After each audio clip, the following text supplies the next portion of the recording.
Good day, everyone. Our lesson for today is about the importance of studying community dynamics and community action.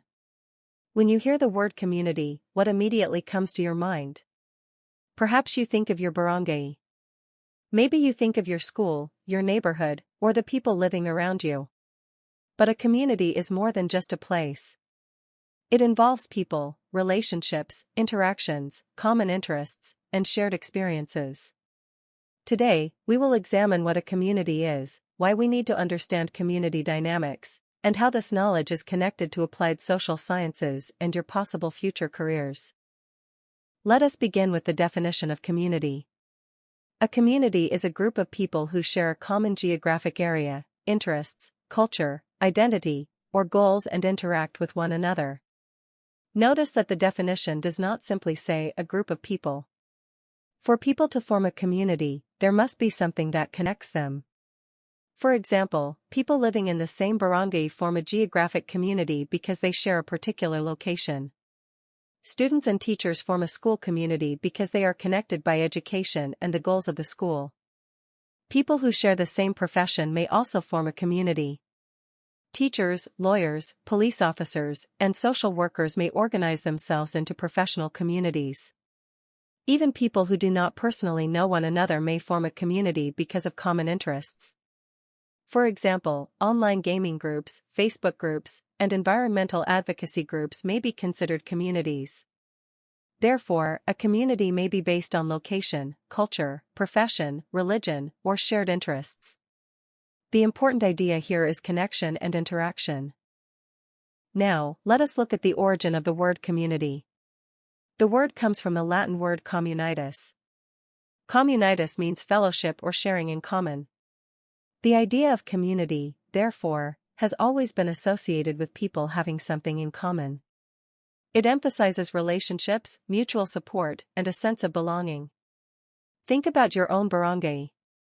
When a family experiences a problem, such as a fire or a natural disaster, what usually happens?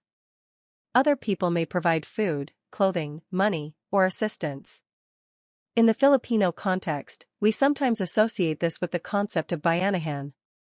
People work together because they recognize that they are part of a community. Therefore, community is not simply about living near other people. It is also about relationships and a sense of belonging. Why do we need to study community dynamics? First, it helps us understand community relationships and social structures. The word dynamics refers to forces, interactions, or processes that produce change. Therefore, community dynamics refers to how people, groups, and institutions interact within a community. For example, who are the influential people in your barangay? Is it always the barangay captain? Perhaps religious leaders are influential. Maybe teachers are respected in the community. Business owners may also influence decisions. Understanding these relationships helps us understand how a community actually functions. Second, studying community dynamics helps us identify community needs, issues, and resources. Suppose the government wants to implement a feeding program. Should government officials immediately distribute food without studying the community? No. They first need to identify who needs assistance, how many people are affected, and what resources are already available. Third, it develops problem-solving and critical thinking skills. Community problems are often complicated. Poverty, crime, unemployment, school dropout, and environmental problems cannot usually be solved by one simple action. We need to examine their causes and understand the people affected. Fourth, studying community dynamics promotes active citizenship and social responsibility. You begin to realize that you are not merely a resident of a community. You are a member who can participate and contribute. Finally, it prepares you for participation in community development. Whatever career you choose, you will most likely interact with people and communities. Now, let us connect community dynamics with community action. Community action refers to collective efforts to address community concerns and improve social conditions. The important word here is collective. Collective means people working together. For example, a cleanup drive is a form of community action. A feeding program may be community action. A literacy campaign, disaster preparedness activity, or anti-drug campaign may also be considered community action. But before we act, we must first understand the community. Imagine organizing a program without knowing what the community actually needs. You might spend money, time, and resources on a project that does not solve the real problem. This is where the applied social sciences become important. Applied social sciences use theories and principles to address social problems and improve people's well-being. Examples include counseling, social work, and communication. The word applied means that knowledge is used in actual situations. We do not simply study society. We use our knowledge about society to help people and address problems. Why is this lesson important to you as senior high school learners? Because understanding communities can prepare you for different careers. Some of you may become teachers. Others may become social workers, guidance counselors, community organizers, or public administrators. Some may enter public health, law, journalism, or non-government organizations. Let us consider a teacher. Can a teacher effectively teach without understanding the learners and the community where the school is located? A teacher working in an urban community may encounter situations different from those experienced by a teacher in a rural or geographically isolated community. The same is true for a police officer. A police officer must understand the people, culture, relationships, and problems of the community. A public administrator must know the needs of citizens before designing government programs. A social worker must understand families and vulnerable groups. A lawyer must understand social problems and how laws affect real people. Therefore, studying community dynamics is not only an academic requirement. It has practical value for your future careers. Let us now examine different social science disciplines and how they help us understand communities. The first is sociology. Sociology studies society, social relationships, institutions, and social behavior. A sociologist may ask questions such as: why do some groups have more influence than others? Why do social conflicts occur? How does the family influence a person's behavior? How do schools affect society? In studying a community, sociology helps us understand relationships among individuals, groups, and institutions. For example, if we want to understand why some young people stop attending school, sociology can help us examine family conditions, poverty, peer groups, and social expectations. The next discipline is anthropology. Anthropology studies human cultures, traditions, beliefs, and ways of life. Why is culture important in studying communities? Because people do not all think and behave in the same way. Different communities may have different beliefs, traditions, and practices. Suppose you are a government employee assigned to an indigenous community. Can you simply impose a program without understanding their culture? That may create misunderstanding or resistance. Anthropology teaches us to understand and respect cultural differences. When we study communities, we must recognize that culture influences how people think, communicate, and respond to programs. Next is political science. Political science examines government, politics, public policies, and political behavior. Communities involve power and decision-making. Who makes decisions? Who influences government officials? How do citizens participate in governance? Why do people support particular leaders or policies? These are questions that political science may examine. For example, political scientists may study voter behavior in a community.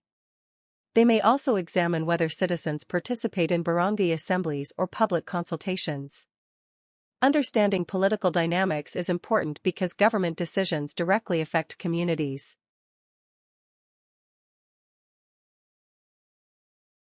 Next is social psychology.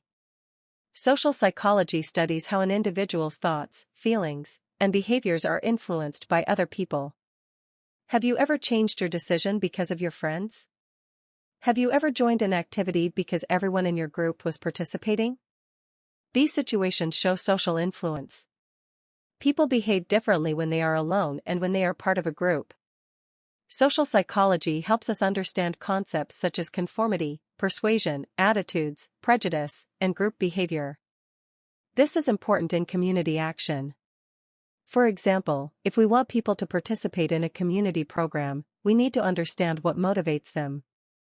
We also need to understand why some people resist change. The next discipline is public administration. Public administration focuses on the management and implementation of public policies and government programs. Let us differentiate policy from implementation. The government may create a good policy. But is a good policy enough? No. The policy must be properly implemented. Public administrators help transform government policies into actual programs and services. For example, disaster assistance, social welfare programs, health programs, and educational services require proper administration. Public administrators must understand communities because government programs should respond to people's actual needs. Next is human geography. Human geography examines the relationship between people, places, and environments. Where people live can influence their way of life. For example, the needs of coastal communities may be different from the needs of farming communities. People living in urban areas may experience traffic, congestion, and housing problems. People living in geographically isolated areas may have difficulty accessing schools, hospitals, and government services. Human geography helps us understand how location and environment affect communities. Therefore, when planning community action, we must consider the physical and geographic characteristics of the community. The next discipline is linguistics. Linguistics is the scientific study of language, communication, and language use in society. Why is language important in communities? Because language is one of the primary ways people communicate. Suppose the government develops an important disaster warning. However, the message uses technical terms that community members cannot understand. Will the communication be effective? Probably not. Understanding language helps us communicate information clearly and appropriately. Language may also reflect identity and culture. Therefore, linguistics can help us understand communication patterns within communities. Next is development studies. Development studies examines the social, economic, and political processes that promote human development. When we hear the word development, we often think about buildings, roads, and infrastructure. But is development only about infrastructure? No. Development also includes improving people's quality of life. It may involve education, health, employment, equality, and access to opportunities. Development studies helps us examine why some communities develop faster than others. It also helps us design programs that promote sustainable and inclusive development. The next discipline is economics. Economics examines the production, distribution, and consumption of goods and services. Every community has economic activities. People work. Businesses produce goods. Consumers buy products and services. But resources are limited. Communities must make decisions about how resources are used. Economics can help us understand unemployment, poverty, income, prices, and the use of resources. For example, before developing a livelihood program, we need to understand the local economy. What skills do people have? What products are needed? What livelihood opportunities are available? Economics helps communities make informed decisions about resources. Next is history. History studies past events and their influence on present societies. Why should we study the past when our concern is the present community?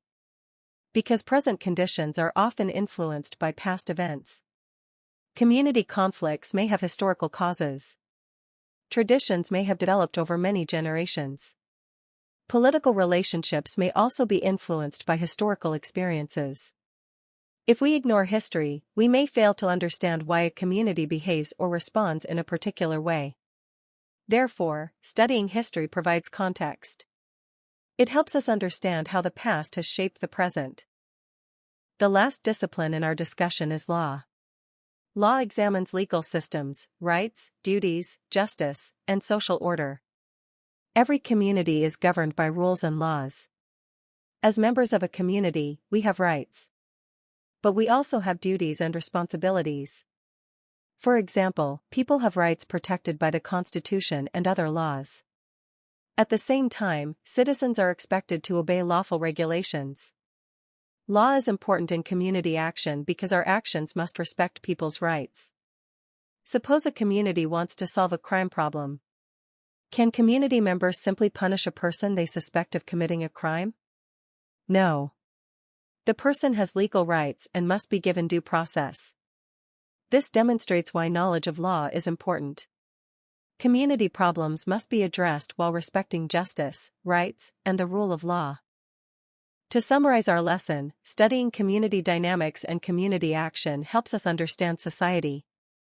It allows us to examine how people interact, how groups are formed, how decisions are made, and how communities change. The different social science disciplines provide us with different ways of studying communities. Sociology helps us understand social relationships. Anthropology helps us understand culture. Political science examines power and governance. Social psychology examines individual and group behavior. Public administration focuses on government programs. Human geography examines people and places. Linguistics examines language. Development studies examines human development. Economics examines resources and economic activities. History provides an understanding of the past. And law helps us understand rights, duties, justice, and social order. These disciplines are interconnected. When we understand communities, we become better prepared to participate in community development and pursue careers that involve working with people and society. Before we end, I want you to think about this question. What career do you want to pursue in the future, and why is understanding the community important in that career? Whether you become a teacher, police officer, public administrator, social worker, political scientist, or lawyer, you will work with people. And to effectively work with people, you must understand the communities to which they belong. Thank you, everyone.